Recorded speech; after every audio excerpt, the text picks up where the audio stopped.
guys, maghugas tayo ng gulay natin. Ito na naman ang gulay namin mamaya.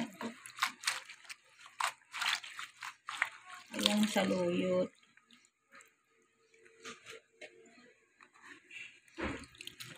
Lulutuin namin ngayon ay laswa.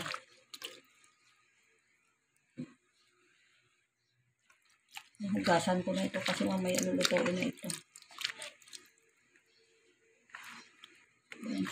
Para sa tanghali namin.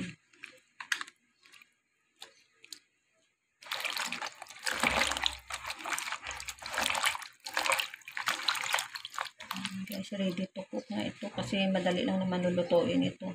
Yung kanyang sahog ay hipon. Isang hugasan naman ito. Ito mga hugasan na madulas.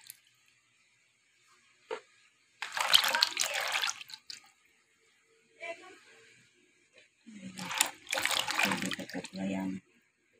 May kalabasa, may may okra, may talong, at saka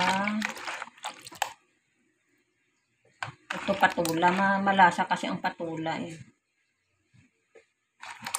Hugasan natin para yung aking tagaluto ay ano na lang. Magluluto na lang sa pagdating niya.